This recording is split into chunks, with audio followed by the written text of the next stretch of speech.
कुरान मजीद का 3रा सिपारा, और उसके अंदर अल्लाह तबारक व तआला ने अपने बंदों से क्या कुछ बात इरशाद फरमाई है, उसके ज़िमन में एक मुख्तसर सा खुलासा। पहली आयत करीमा में अल्लाह करीम ने इस बात का इजहार फरमाया है कि बंदे सारे मेरे ही हैं, लेकिन जब मैं फजल करता हूँ तो किसी को किसी पर फजीलत अता कर देता हूँ।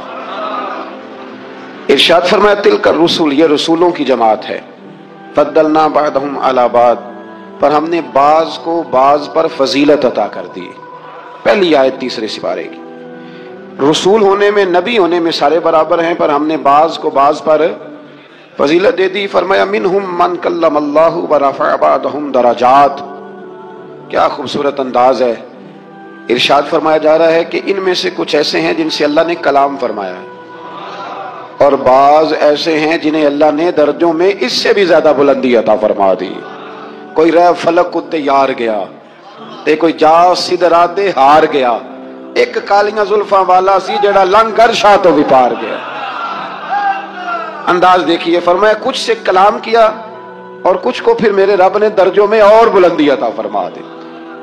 अब अल्लाह जिसको बुलंदी अता करे वो कितनी बुलंदी पे गया है इसका कोई अंदाजा कर सकता नहीं। तो मेरे अल्लाह ने भी ना बात खुली छोड़ दी, फरमाया चलो हिसाब लगाते रहो। आला हज़रत फरमाते हैं कमान इम्कान के झूठे नुक्तों तुम अव्वल और आखिर के फेर में हो, मुहीत की चाल से तो पूछो वो किधर से आए और किधर गए थे। वो तो बात बड़ी दूर निकल गई, तुम अभी तक इस चक्कर में हो कि कहां से आए और कहां गए। मोहम्मद सिर्र वहदत है, कोई रमज उनकी क्या जाने, शरीयत में तो बंदे हैं हकीकत में खुदा जाने। और ना हलीमा भेद खुला है ये, ना मकाम में चूनो चरा है ये, तू खुदा से पूछ वो कौन थे, तेरी अजमतें जो बढ़ा गए। लिबास आदमी पहना तो जहान आदमी समझा, वो मुजम्मल बन के आए थे तजल्ला बन के निकलेंगे। तो पहली आयत में ही अल्लाह ताला ने अपने अंबिया की और अपने महबूब की अजमत को बयान फरमाया। फिर अल्लाह तबारक व तआला ने इससे अगली आयात के अंदर अपनी राह में खर्च करने का हुक्म दिया, और फिर आगे बढ़ के ना अल्लाह तबारक व तआला ने इसी पारे में वो अजीम आयत इरशाद फरमाई जिसे आयतुल कुर्सी कहा जाता है। आयतुल कुर्सी में अल्लाह ताला की अजमतों का बयान है, शानों का बयान है, बुलंदियों का बयान है, और उसके कमाल इख्तियार और कमालात का बयान है। और ये वो खूबसूरत आयत करीमा है आयतुल कुर्सी।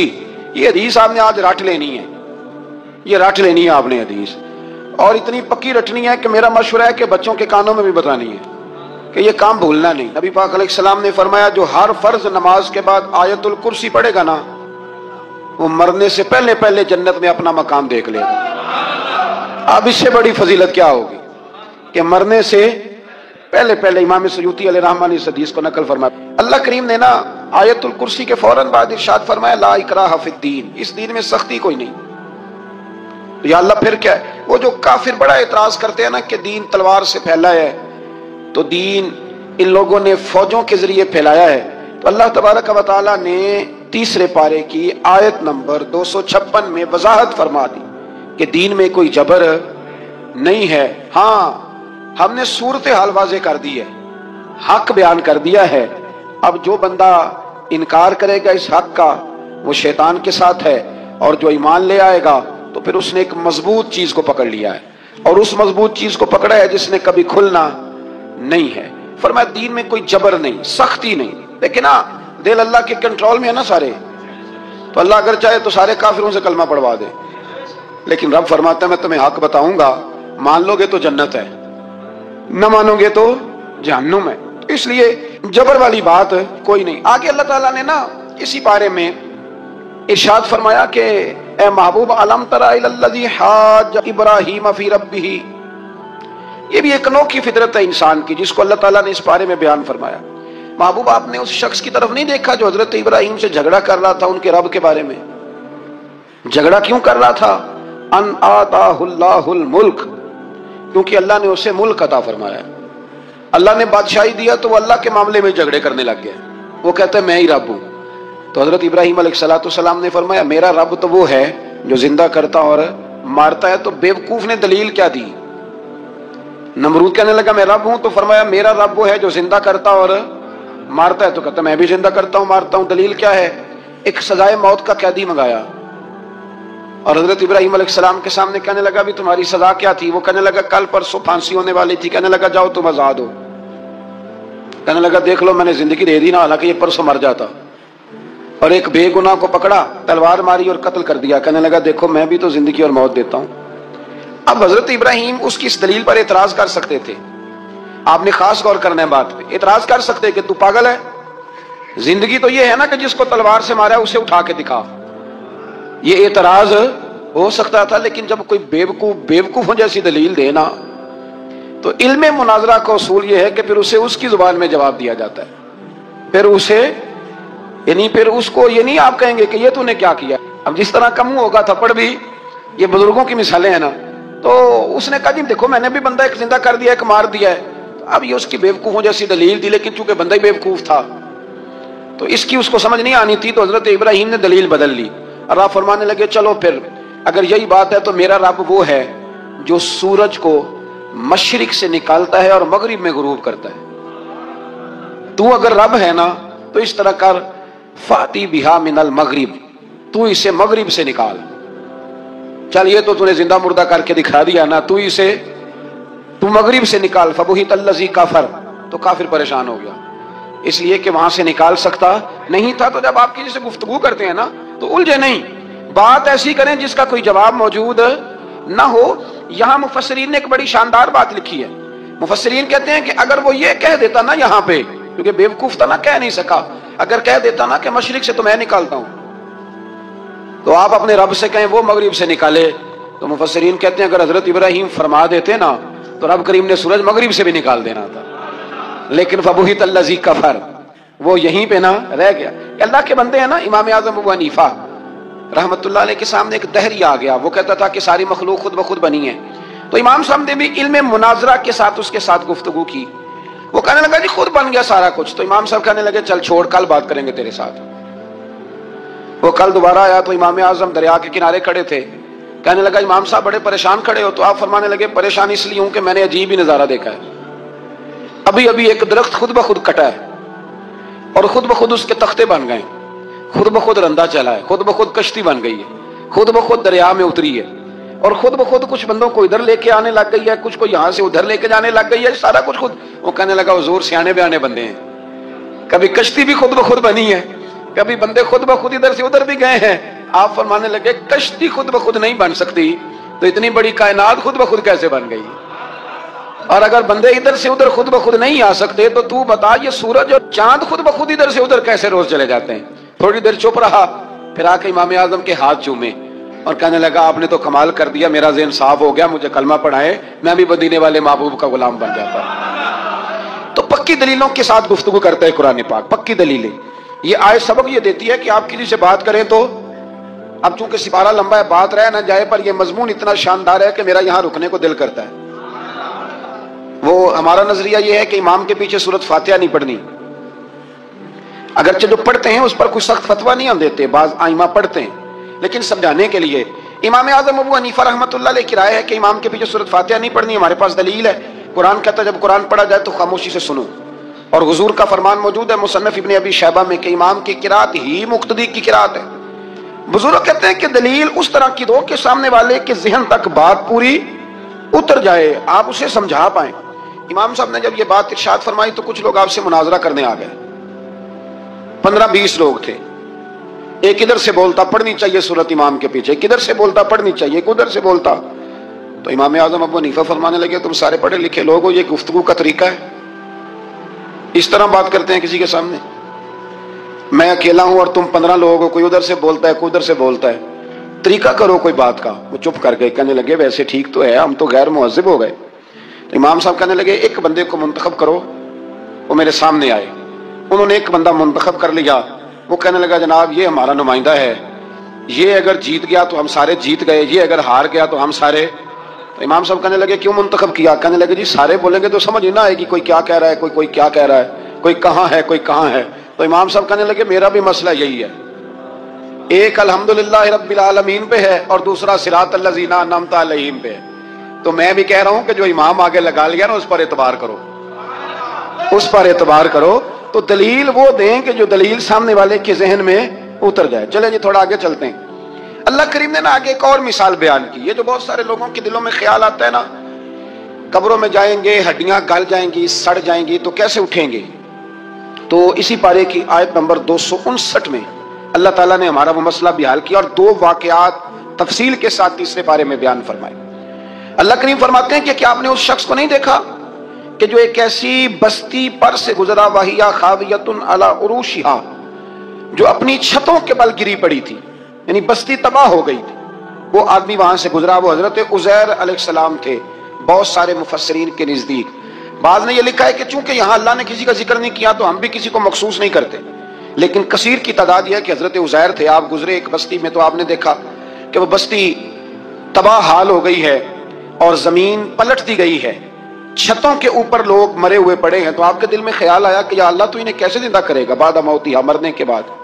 خیال آیا, اللہ کریم نے نا انہی پہ موت طاری کر دی, حضرت عزیر علیہ السلام پہ. ان کے پاس تھوڑا سا کھانا تھا, ایک گدھا تھا, درخت کے نیچے لیٹ گئے گدھے کو باندھ کے. اللہ تعالیٰ نے ان پر نیند طاری کی اور وہ 100 سال تک سوتے ہی رہے. وہ بے آباد بستی آباد ہو گئی, وہاں شہر آباد ہو گیا, دنیا آباد ہو گئی, زمانہ آباد ہو گیا. آپ جب سوئے تو آپ کی عمر مبارک 40 سال تھی. 100 سال کے بعد اٹھے, ثم بعثا, جب اٹھے قال کم لبثت, اللہ نے فرمایا کتنی دیر سوئے, قال لبثت یومن او بعد یوم, کہنے لگے یا ایک دن سویا ہوں یا دن کا تھوڑا سا حصہ. تو رب کریم نے فرمایا نہیں, آپ تو 100 سال تک سوئے رہے. فرمایا وہ دیکھو ذرا گدھے کی طرف, وہ گدھا جو تھا نا ان کا وہ گل سڑ گیا, ہڈیاں بکھر گئیں, اور وہ جو کھانا تھا نا پھل تھے, شربت تھا, سالن تھا, اس کا حال یہ ہے کہ لم یتسنہ, وہ باسی بھی نہیں ہوا. یہ ہے میرے رب کی قدرت. جس نے پہلے گل سڑ جانا تھا وہ باسی بھی نہیں ہوا, اور وہ گدھا اس کی ہڈیاں بھی بکھر گئیں. تو رب کریم نے فرمایا سمجھ آئی ہے میں مردے کیسے زندہ کروں گا. عرض کی یا اللہ ایسی سمجھ آئی ہے تو کبھی بھولے گی بھی نہیں. 100 سال تک سوئے رہے. یہ بڑا لطیف واقعہ ہے. حضرت عزیر علیہ السلام اٹھ کے نا تو اپنے گھر گئے تو کوئی پہچانتا ہی نہیں تھا. ایک بوڑھی اماں جس کی عمر بہت زیادہ ہو گئی تھی اس کو جا کے سلام لی تو آپ فرمانے لگے اس اماں سے یہ عزیر کا گھر ہے. تو اماں فرمانے لگی ہاں ہے تو عزیر کا, لیکن وہ تو 100 سال پہلے غائب ہوئے, دوبارہ آئے ہی نہیں. آپ فرمانے لگے اماں میں ہوں عزیر. اماں کہنے لگی کہ عزیر کی تو ہر دعا قبول ہوتی تھی, اگر آپ عزیر ہیں نا تو دعا کریں, میری ٹانگیں جواب دے گئی ہیں, آنکھوں سے نظر نہیں آتا, آپ دعا کریں, اگر آپ واقعی عزیر ہیں تو اللہ مجھے شفا دے دے گا. تو حضرت عزیر نے دعا کی تو رب نے انہیں شفا دے دی. حضرت عزیر کی عمر اس وقت بھی 40 سال تھی. حضرت عزیر کی عمر جب گئے تب بھی واپس آئے تو, اور حضرت عزیر کا بیٹا ان سے ملا تو اس کی عمر 118 سال تھی. پوتے بھی بوڑھے تھے. لوگوں نے حضرت عزیر علیہ السلام سے کہا یہ کیا ہے, فرمانے لگے یہ میرے اللہ کی قدرت ہے, یہ میرے رب کی قدرت ہے. آج بھی آپ دیکھ لیں کہ کچھ لوگوں کے بال ساری زندگی سفید نہیں ہوتے, اور کچھ 17 سال کے 16 سال کے نوجوان ہیں تو سارا سار ان کا سفید ہو جاتا ہے. علامات وہ آ جاتی ہیں جو بوڑھوں میں ہوتی ہیں. اللہ تبارک و تعالیٰ نے فرمایا کہ یہ ہماری قدرت ہے, اس طرح کر کے ہم مردوں کو زندہ کریں گے. جب مومن قبروں سے اٹھیں گے نا, مومن آنکھ کھلے گی تو کہیں گے سویرا ہو گیا, جیسے ابھی سوئے تھے نا کہیں گے دن چڑھ گیا. تو اللہ فرمائے کہ ہاں دن بھی چڑھ گیا ہے اور رب رسول کے دیدار کا نظارہ بھی تمہیں دیا جائے گا. اٹھو بڑی شاندار صبح ہوئی ہے. اور کافر جب اٹھے گا تو کہے گا اوہو اب میرے لیے کیا نئی سزا ہے. تو اس سے بالکل آگے متصل حضرت ابراہیم علیہ السلام کا وہ واقعہ اسی بارے میں ذکر کیا گیا ہے.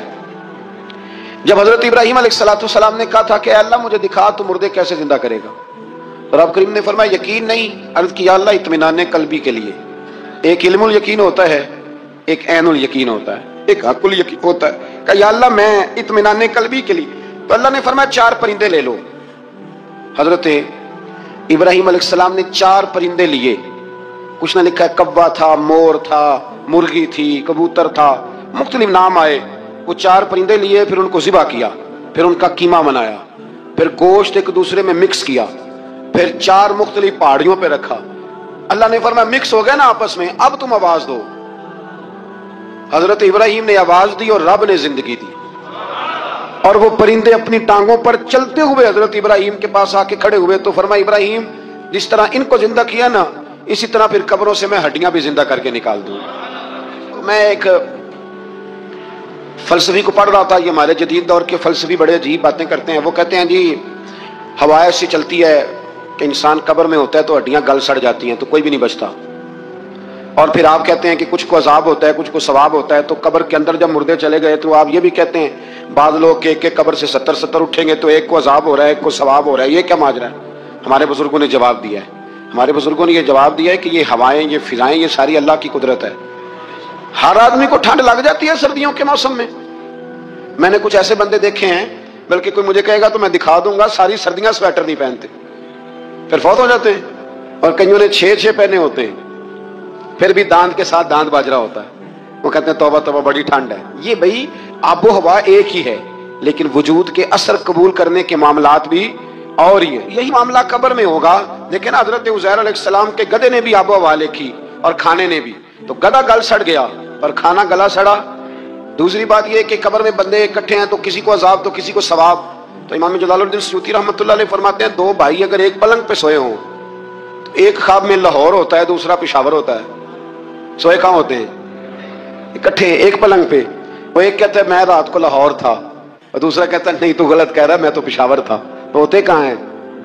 तो अगर एक जगह पे आप मौजूद हैं और अल्लाह तबारक व तआला ने आपको रूहानी तौर पर कहीं का कहीं पहुंचा दिया है, तो इसी तरह कब्रों में भी अगर किसी को अजाब होगा तो हो ही जाएगा, अल्लाह माफ करे, और अगर किसी पे रहमत होगी तो वो भी इंशाल्लाह हो ही जाएगी। थोड़ा सा आगे बढ़ते हैं। फिर अल्लाह तबारक व तआला ने ना अपनी राह में खर्च करने की बात इरशाद फरमाई।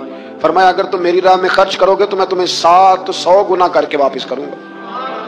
अल्लाह की राह में खर्च करेंगे तो कितना मिलेगा?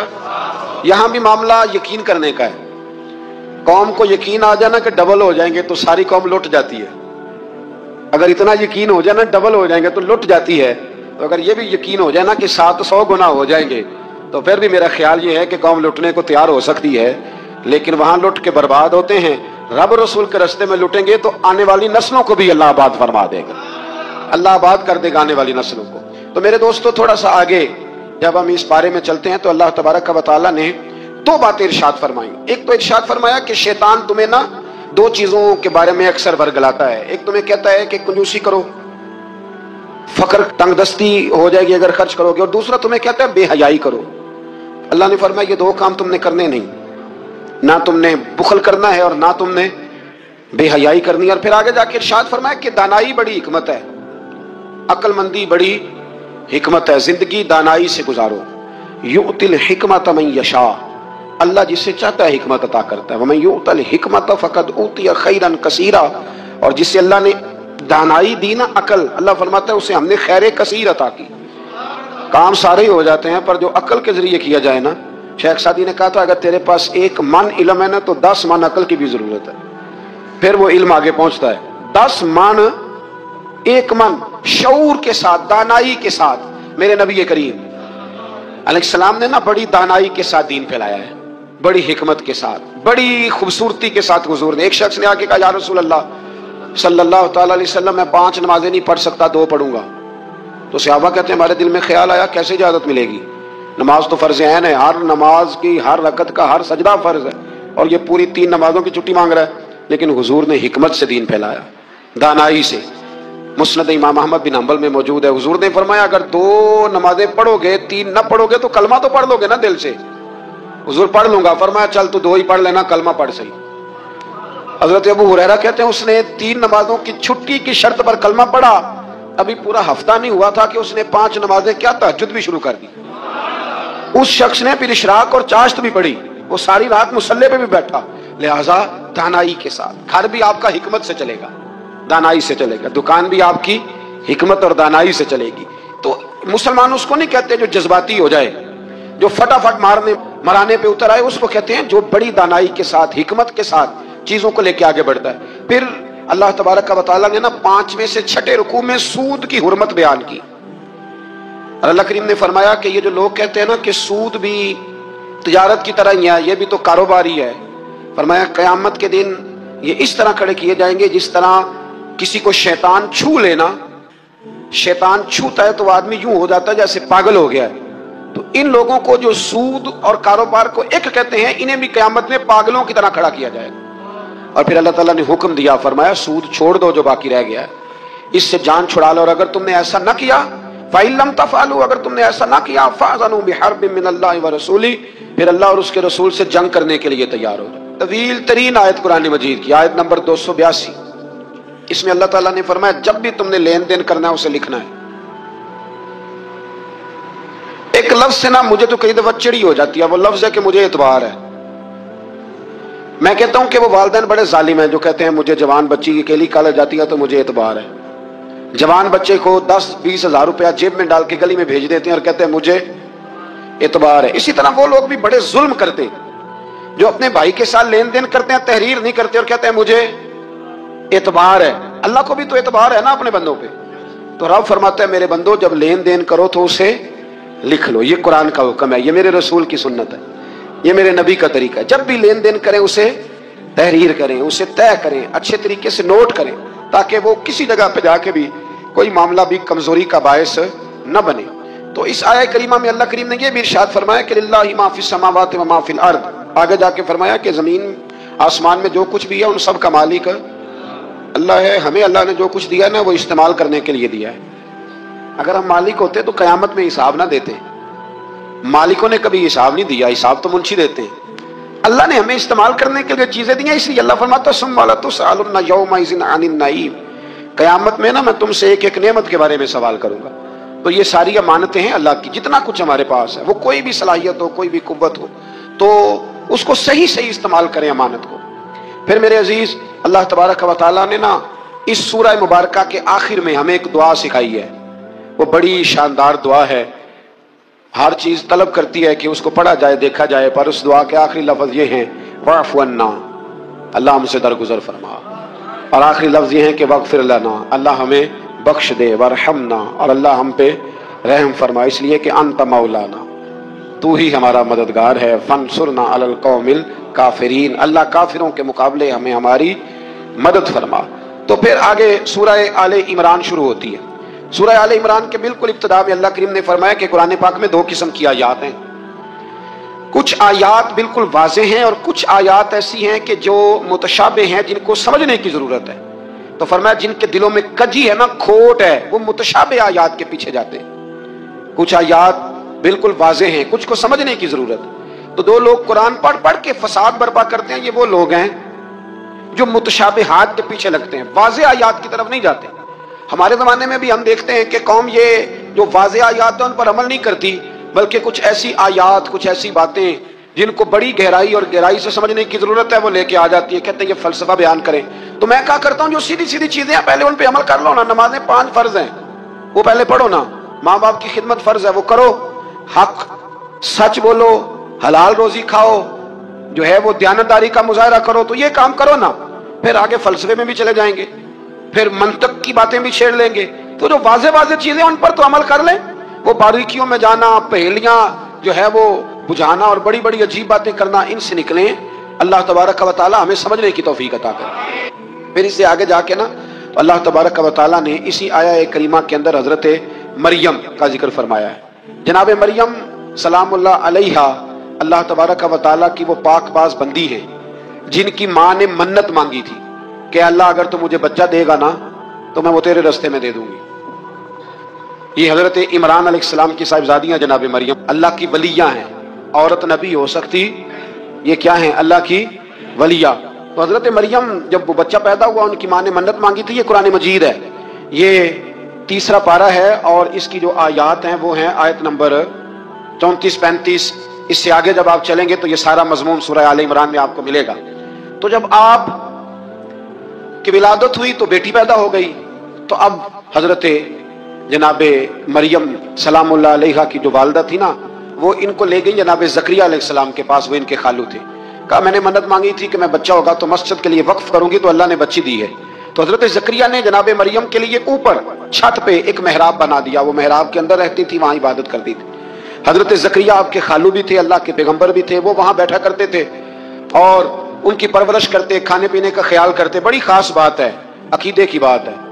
जब से पहला सिपारा हमने शुरू किया ना, तो थोड़ी सी देर के बाद वो अकीदा आ जाता है जिस अकीदे पे अल्लाह ताला ने मुझे और आपको कायम रखा हुआ है। जरा देखिए यहाँ भी बात खोल के कैसे बातें आती है।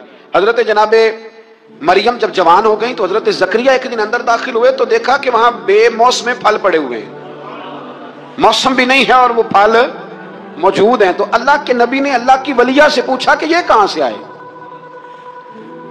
अन्ना लकी हाजा, पूछने लगे हजरत जकरिया ये कहां से आए? कालत हुआ मिन इंदिल्लाह, तो हजरत मरियम कहने लगी ये मेरे अल्लाह की तरफ से आए हैं, ये मुझे अल्लाह ने दिए हैं। और इन्नल्लाह यर्ज़ुकु मन यशाउ बिगैरि हिसाब, और जब रब किसी को रिज्क देता है तो फिर बगैर हिसाबो किताब ही अता फरमाता है। तो हजरत जकरिया के पास औलाद कोई नहीं थी, बूढ़े हो गए थे। जब देखा ना कि अल्लाह की वलिया को अल्लाह ने बेमौसमे फल दे दिए तो ख्याल आया कि मैं भी बूढ़ा हूं, मेरी बीवी भी बूढ़ी है, तो अगर रब अपनी वलिया को बेमौसमे फल दे सकता है और देता है अपने करम से, तो अपने नबी को भी तो बगैर मौसम की औलाद दे ही सकता है ना। अब मौसम तो गुजर गया, बुढ़ापा आ गया, लेकिन वहां खड़े होकर हजरत जकरिया ने दुआ मांगी, रब ने कबूल फरमाई और हजरत यहया अलैहिस्सलाम हजरत जकरिया को अता फरमाए। तो अगर वलिया की मेहराब के पास खड़े होकर अल्लाह के नबी दुआ मांगे तो रब कबूल फरमाता है, तो हम दाता अली अजमेरी के मज़ार पे जाके दुआ मांगे, तो हम गौसे आजम जिलानी के मज़ार पे जाके दुआ मांगे, तो इमाम शाफी फरमाते हैं जब भी कोई मुश्किल पेश आती है मैं इमाम आजम की मज़ार पे जाता हूं और करीबी मस्जिद में 2 नफल पढ़ के उनके मज़ार पे दुआ मांगता हूं, अल्लाह मेरी हर मुश्किल को आसान फरमा देता है। तो भाई ये तो कुरान मजीद की आयत है ना, इनको तो खोल के देखो ना, कोई और माना इस आयत का, कोई और तफसीर, कोई और मफहूम। हजरत जकरिया इसके अलावा भी तो दुआ मांग सकते थे ना, लेकिन उन्होंने जनाब मरियम के पास बगैर मौसम के फल देखे तो दुआ मांगी, बगैर मौसम के फल देखे। और ये भी अल्लाह का फजल है कि वलिया के पास देखे, तो वलियों वाला मसला हल हो गया। अगर वो नबी होती तो लोगों ने फटाफट कह देना ये तो नबियों की बात है। तो मेरे भाई, अगर किसी को बगैर मौसम का फल चाहिए तो किसी वली अल्लाह के पास जाए, किसी अल्लाह के नेक बंदे के पास जाए, रब बेमौसम फल भी अता करता है। तो फिर अल्लाह तबारक व तआला ने आगे जाके नहीं आयात में इरशाद फरमाया कि हमने जनाब मरियम को बगैर शादी के बेटा भी अता किया, और बेटा भी वो अता किया कि जो अल्लाह के नबी है, और बेटा भी वो दिया जिन्होंने पंघूड़े में बातें करनी शुरू कर दी। ये मेरी ख्वाहिश है कि ये आयतें आपने जरूर पढ़नी है।